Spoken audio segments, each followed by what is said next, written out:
Le thé noir est une des nouveautés qui n'existe dans aucune de nos collections.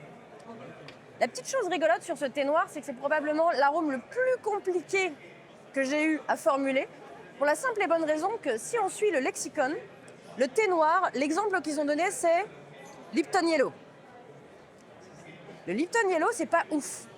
Il y a une raison pour laquelle c'est le plus courant, c'est parce que c'est pas le meilleur, qu'il est extrêmement torréfié aussi, et que concrètement, on n'est pas sur une grosse variété d'arômes. Il y a un côté un petit peu massif, quoi. Sauf que quand il faut créer un arôme à partir de ça, aujourd'hui, moi, je travaille avec une vingtaine de fournisseurs de matières premières de la parfumerie, qui sont pour peu ou prou tous basés à Grasse. Quand je leur demande de m'aider sur un arôme de thé, ils vont me donner soit de l'Earl Grey, soit du thé du Orange Pekoe, soit du thé à la bergamote, soit du thé pêche. Ça, j'ai beaucoup. Arôme thé, ils me mettent un arôme iced tea pêche. Et en fait, leur faire comprendre que j'ai besoin de quelque chose de beaucoup plus commun et de moins spécifique en même temps, bah, c'est vachement dur. J'ai essayé pendant des années de formuler ce thé noir.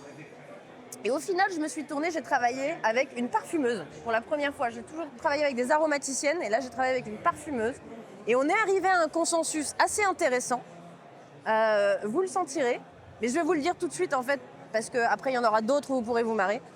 On a trouvé un extrait de matcha qui matchait bien et on a rajouté un tout petit peu d'absolu de foin. Et cet absolu de foin, qui est une base de la parfumerie, mais c'est ce qui permet aussi de donner ce côté générique du thé.